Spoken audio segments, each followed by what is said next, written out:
Hey everyone, welcome back to the channel. For this video, we have a bit of a detour. Normally, these stories contain themes of that guys, power gamers, and murder hobos.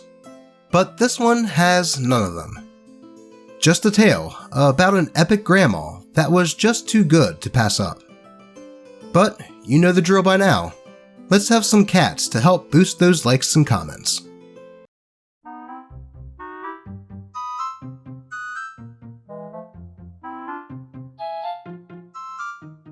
How could you not like that? But with using my cats to get internet points out of the way, let's get into this epic tale of this awesome granny. My Grandma Joined My Open World Fallout Pen and Paper by Reddit user Red Founder. This is less a horror story and more like a chaos story. Nobody was upset or hurt in this story, just more shocked. We started playing a 3.5e DnD with a Fallout module called Exodus, and it was going pretty well. We took to the living world approach where players can roam and affect areas based on their choices in quests and travels.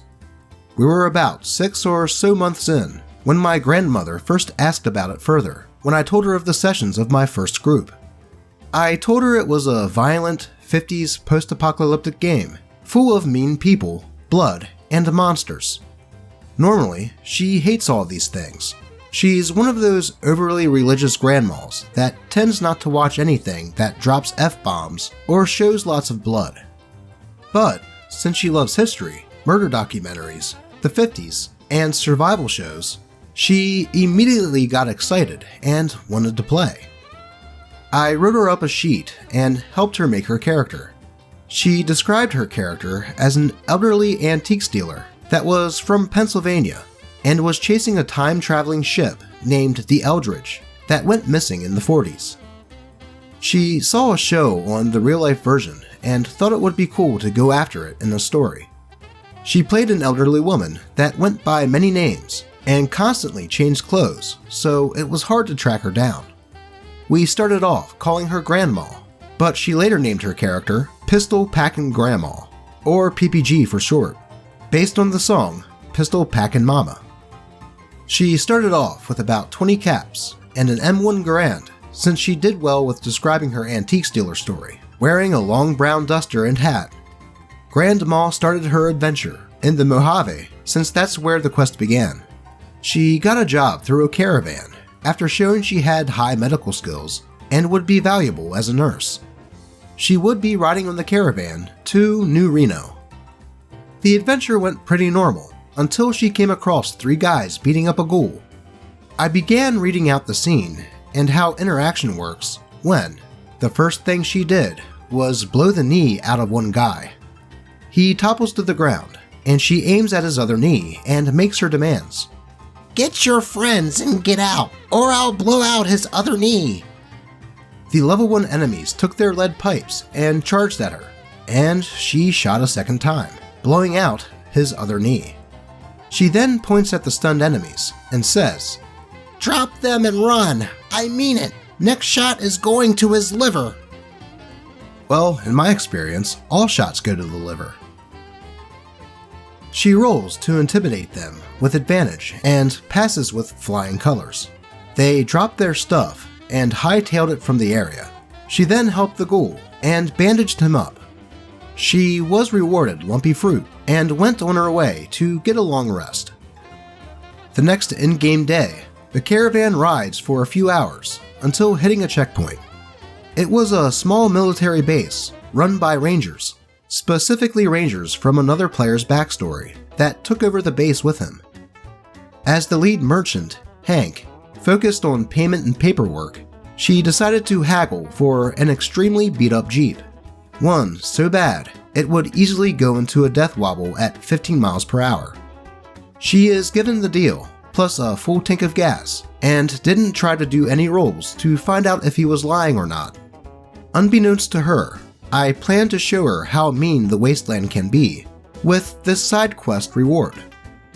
Her job was to exterminate a mole rat nest from the museum and one half of the base. she was given a key and told good luck. So, to prepare, she had an idea and began to gather trash to create something that I did not expect. A trash bag based ghillie suit. Taking her place next to some garbage with a rifle and a wrench she found, she began her wait for the mole rats. Once she saw where they were coming from, she decided to kill the 3 already traveling outside the nest. The first was taken out with a bullet, though she missed the second and third shot. Grandma got bit twice.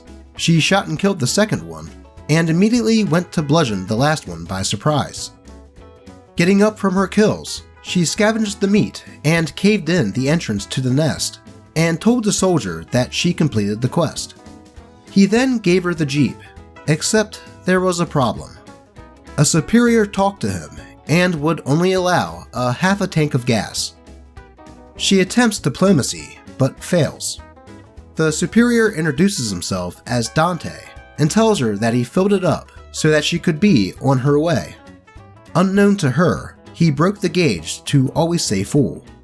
She proceeded to take it and begin her travels, delighted with her far more impressive reward than what the caravan gave.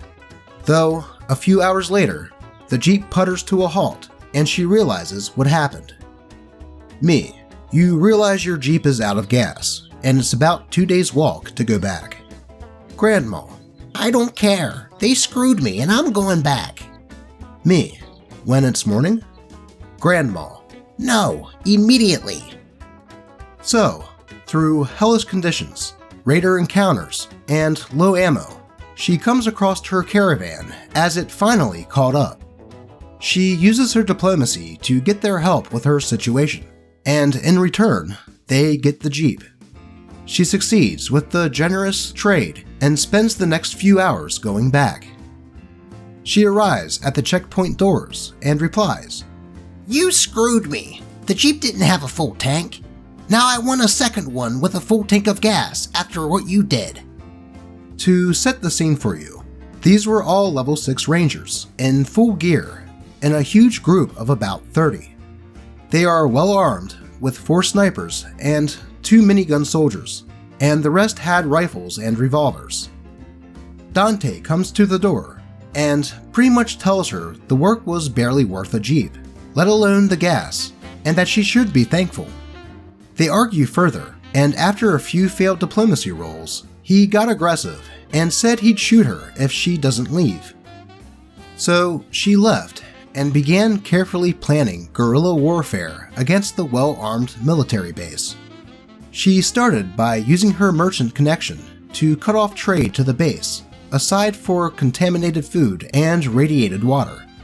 She returned a few days later with her armed caravan and replied, "All right, Dante, if you want healthy soldiers, you'll work with me.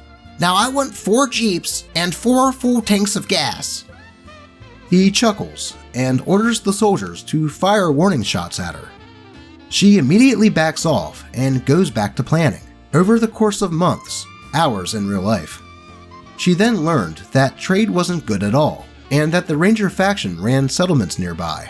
So she carefully began to fix all the problems of Ranger-ran settlements, carefully placing the law with armed merchants and kicking out the faction. With good trade of food, water, weapons, medicine, and the death of minor raiders causing problems, one by one, she toppled the Ranger-controlled towns in quick succession, and she then cut off the trade fully.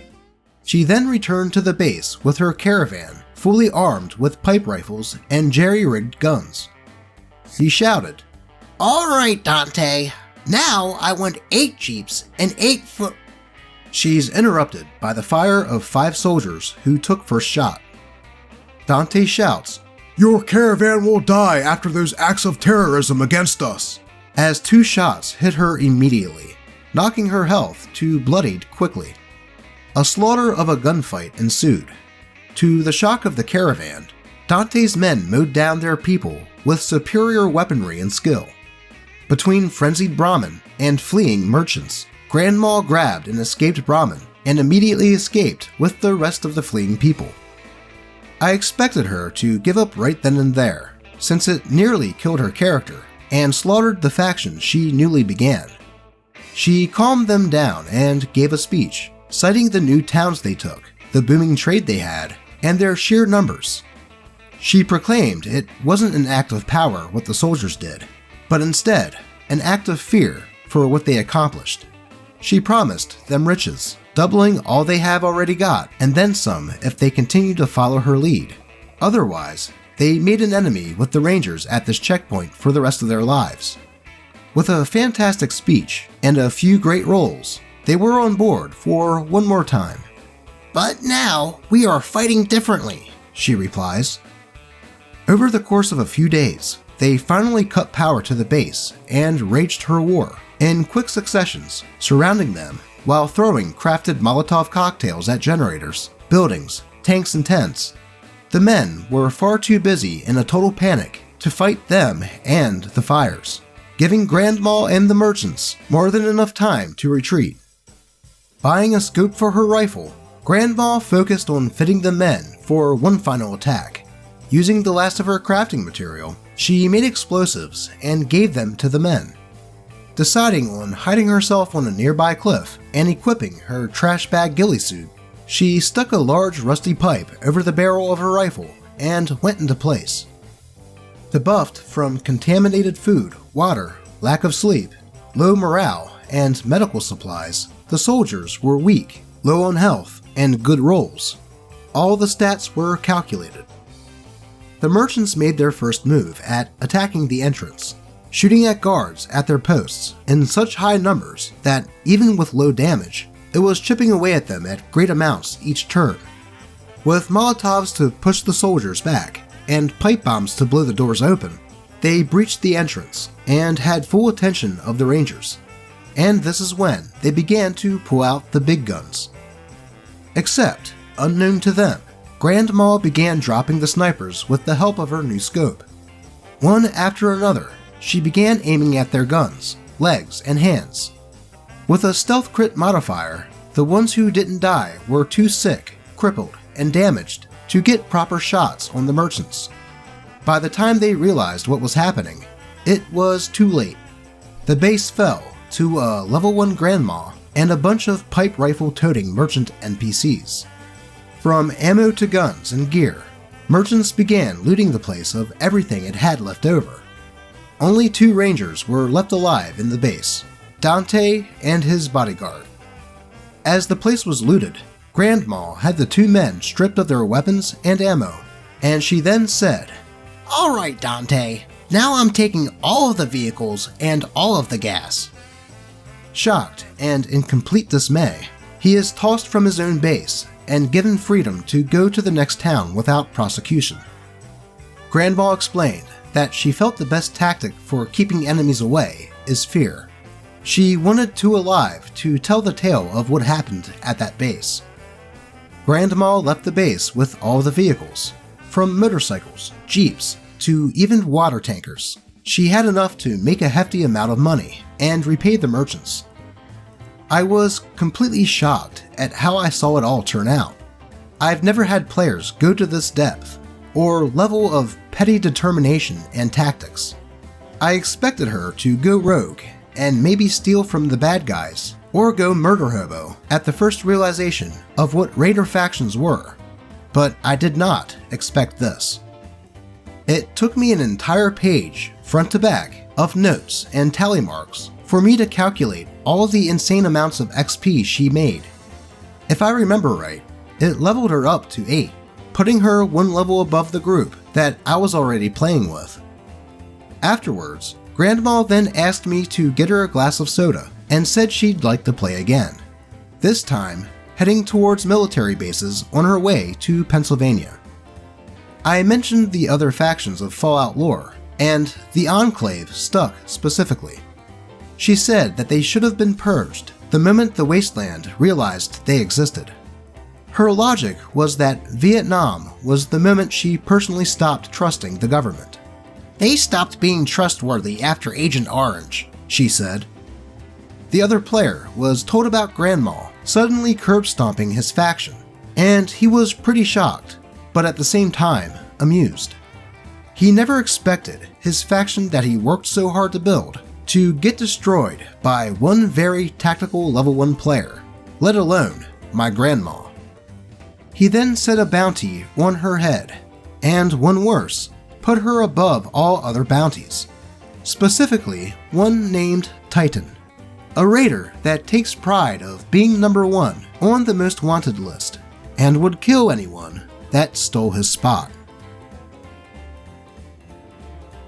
Well, this just goes to show that it doesn't matter how old and frail someone might be, you don't mess with people, because that person that you think you can take advantage of may just be a determined grandma with a pistol that isn't going to take anyone's shit.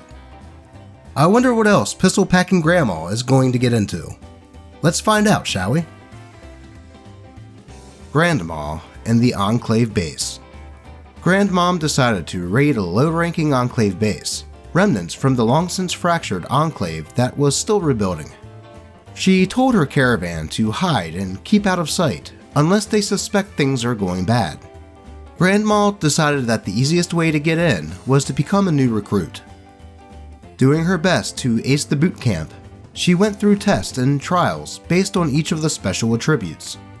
She went through the training and even gained entry as a soldier of the Enclave.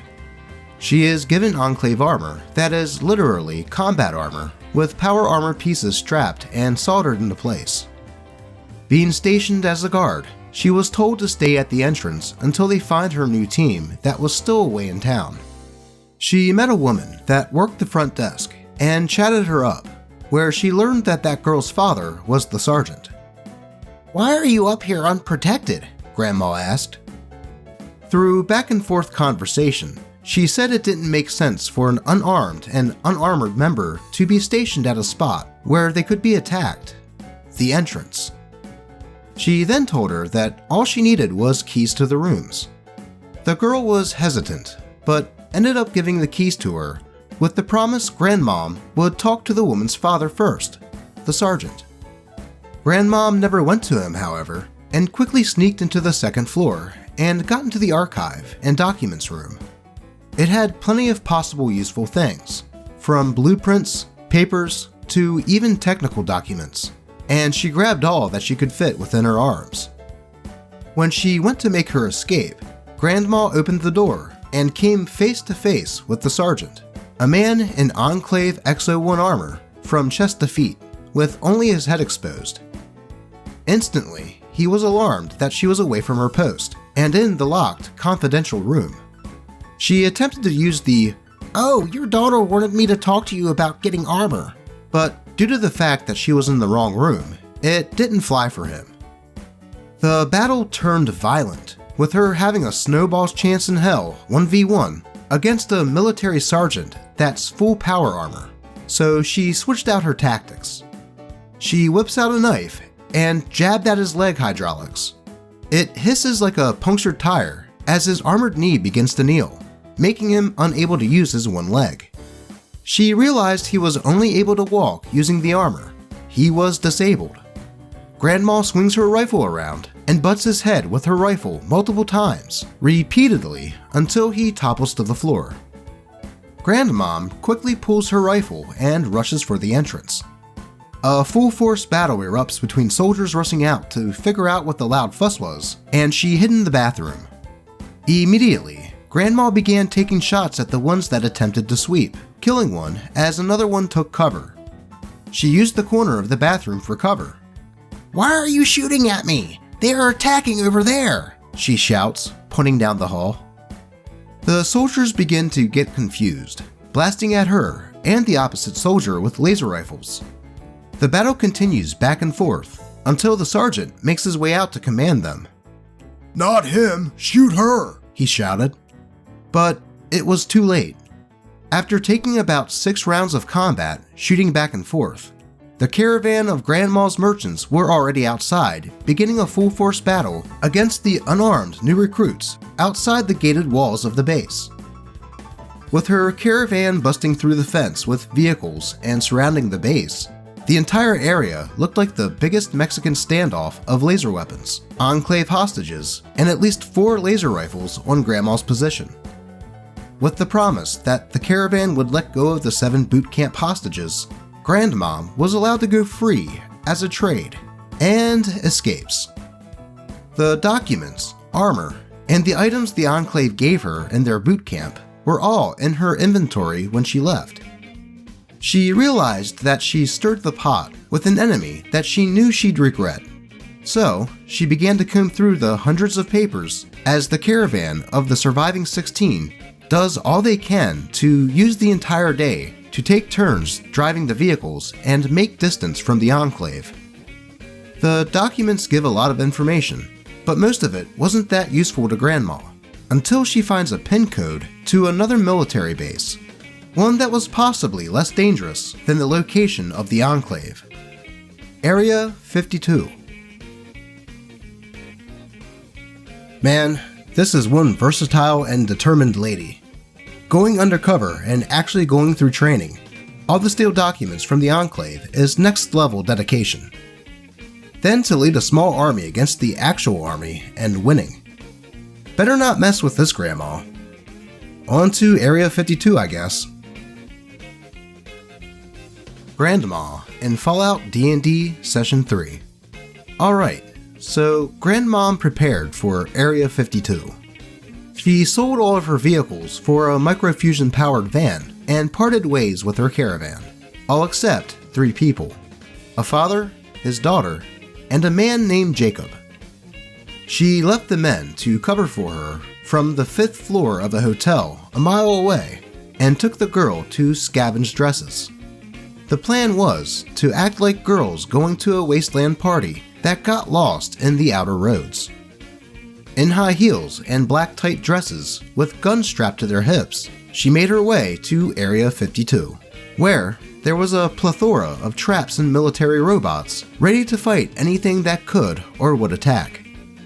Except they entered the building through a secret entrance that she learned about through the technical documents, where she progressed deeper into the maze of hallways and rooms. Once finally in, Grandma jiggles the doorknobs of each door one after the other when she realizes that they are all locked. As she progresses, she finally finds an open room with a row of computers. Then, down the left stairway and 3 doors down, she finds rows of large generators. She decides to make her way back to her car and grabs some gas and begins filling the generator. As she expects, the place turns on, with all the lights and computers popping back on. She hears the words, "Detonation sequence back online. Please exit the region in an orderly fashion." She goes pale, realizing she accidentally triggered the self-destruct by turning on the power. The countdown is set to 30 minutes before it blows. Out of game, I handed Grandma a dry erase board to try and map her way through the military base, so she can guess where she is and how to possibly get out.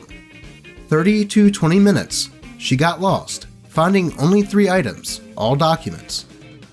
20 to 10 minutes, her friend, the girl she took with her, got lost in the building, and Grandmom kept looking for her until 10 minutes were left to get out of the blast range, so she left her behind.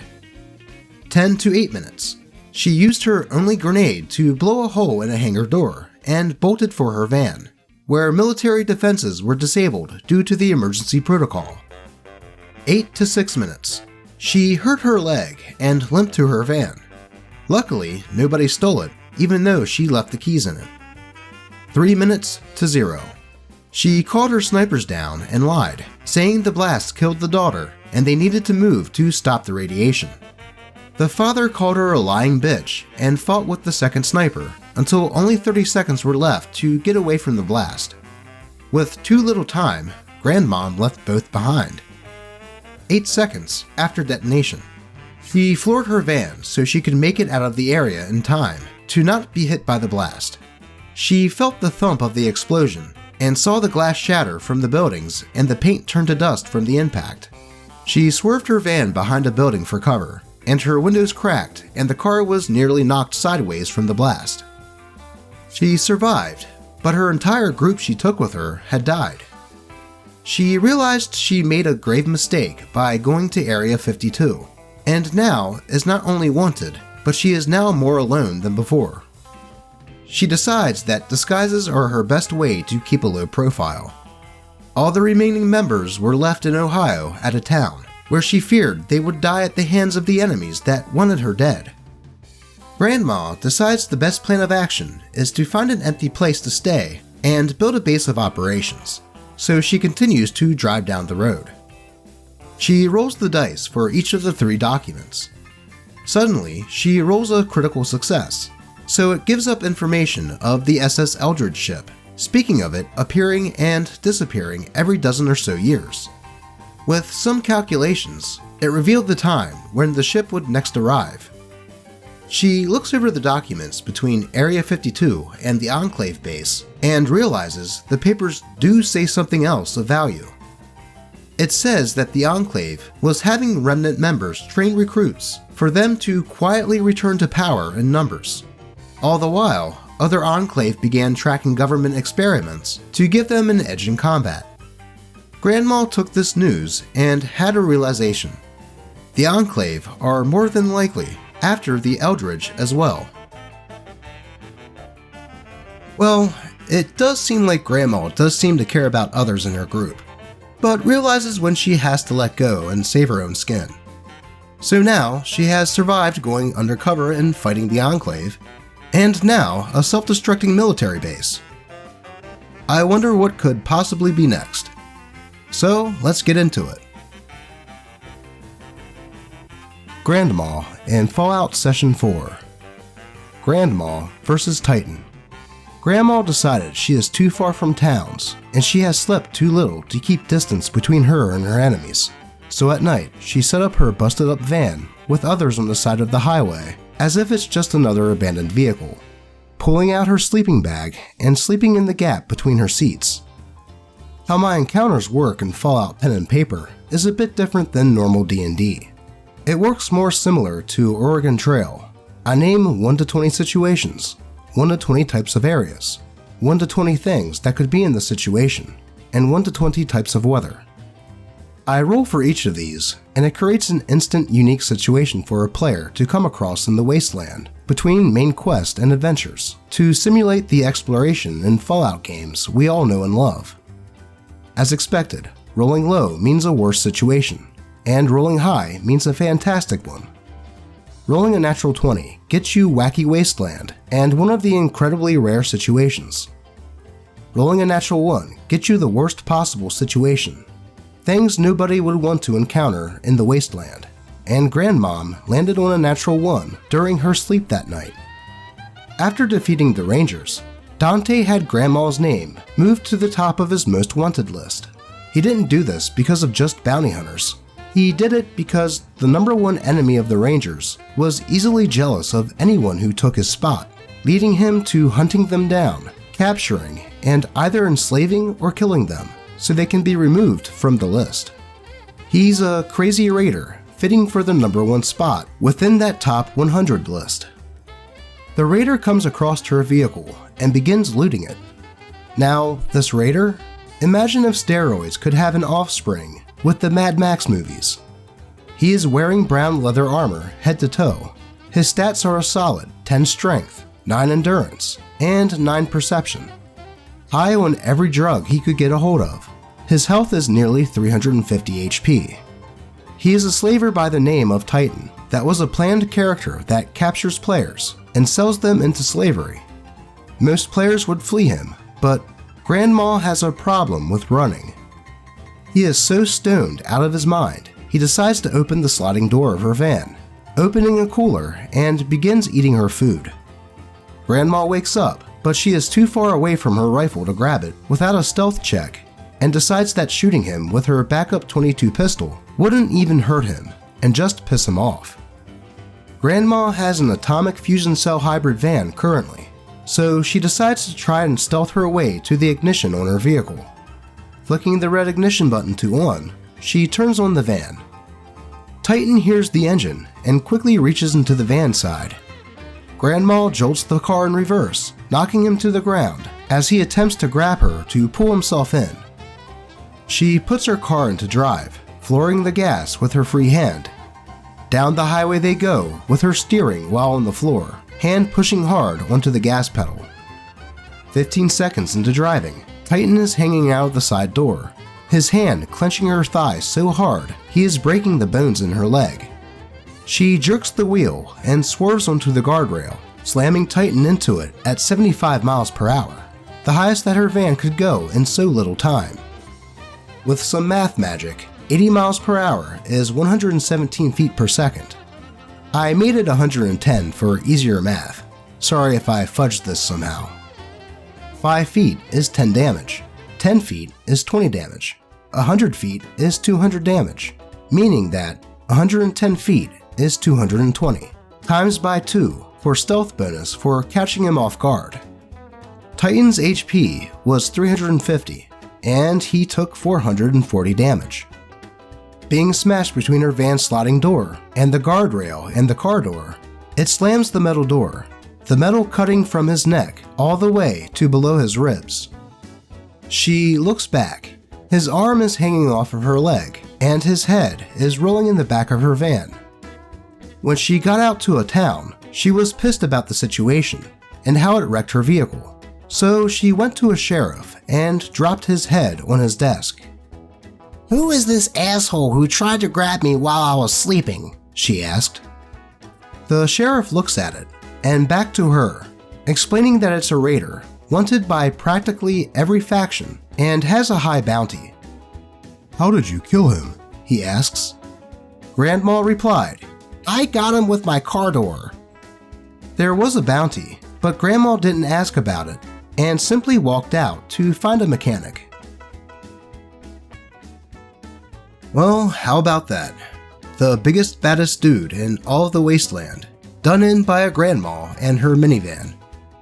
And she didn't even ask about the bounty while at the sheriff's office. She just wants to get her van back in order, which, I mean, the bounty could have helped with that, but whatever. Let's find out what she does next. Grandma in D&D Fallout Session 5. Grandmom has decided to look for a helicopter. After days of combing through city ruins, asking every other wastelander, and checking old maps for any buildings you would expect to find a helicopter, she has finally found one on top of a hospital.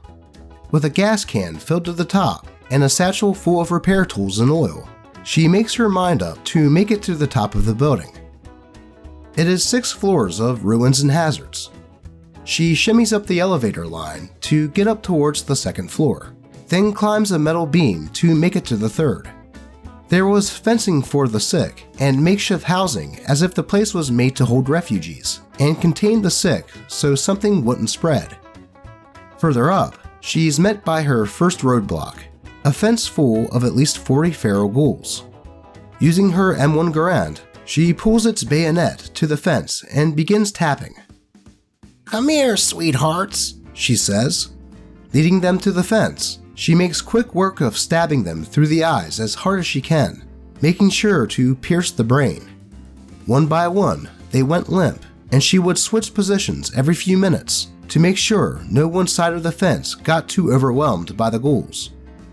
After an hour, she had a pile of limp ferals and a few problems left to deal with in the area. After checking their bodies for loot, she then made her way up the stairs. On the 4th floor, she was appalled by what she saw. Dozens of bodies wrapped in tarps and carefully laid side by side. She felt it was best to avoid touching them, fearing this was a disease epidemic that killed them. Covering her face with a scarf, she made her way up to the 5th floor.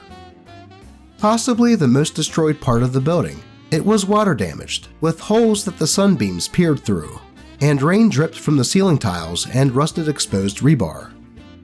She saw something she didn't expect. Eggs larger than basketballs sat in the center. She took note of them, but they were not a concern, and she felt disturbing them would make the mother of whatever made them arrive incredibly pissed and go after her. Slowly, she leapt over holes from side to side, making sure to only step where main beams were hold her weight. She began to check the rooms for loot. A noise that faintly shook the floor began to move closer. Thump, thump, thump, thump. It moves closer to her, but she doesn't panic. She merely closes the door carefully and waits for it to move away. She continues with scavenging, looting drawers, medicine cabinets, and coolers. Suddenly, she drops a bottle of pills from her bag. The thumping noise halted, suddenly charging her direction and ramming the door. With every thump on the door it gives, she looks to the wall, slams the butt of her rifle at the drywall, and makes a large hole over time and slides through. The creature smashes through the door and scans the room for life. It inspects the hole, with Grandmom already on the other side, gently holding a dresser over it. When the creature pushes, she carefully pushes back to make it seem like heavy weight instead of something fighting to survive. When the creature begins to lose interest, she moves to the door of the room. After realizing it's locked, she smashes it with the butt of her rifle. The monster smashes into the dresser, trying to pry itself into the room. The knob bends on the first strike of her rifle, knocks loose with the second, and then breaks free the third. She kicks in the door and bolts up the set of stairs leading to the rooftop access, locking every door as she goes through to buy herself time. She makes her way up to the final level, the rooftop. In the corner sits the weathered emergency helicopter, fencing, and tarp-covered tents, dead with slashes and teeth marks on their mutilated remains inside. She locked the gate behind her and kneels, readying her rifle for the creature. When the door finally gives way, she sees the dreaded age-old devil of every wastelander's nightmares, a Deathclaw. Not just any Deathclaw either, a matriarch Deathclaw, a mama Deathclaw. She takes aim, sending shots at its chest. She's shocked to realize how powerful it is as she watches her bullets bounce off of it. She keeps moving closer, aiming and shooting.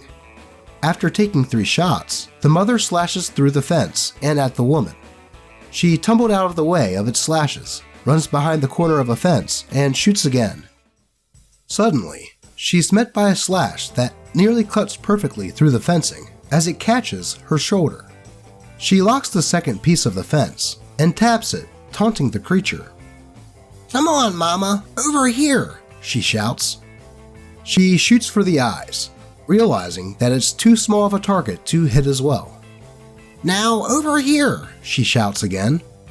She realizes the Deathclaw is getting more and more tangled in the wire, so she begins leading it more and more into the fencing, watching as it gets more and more tangled. She then shoots again. Ting. She reloads and clicks the bolt into place.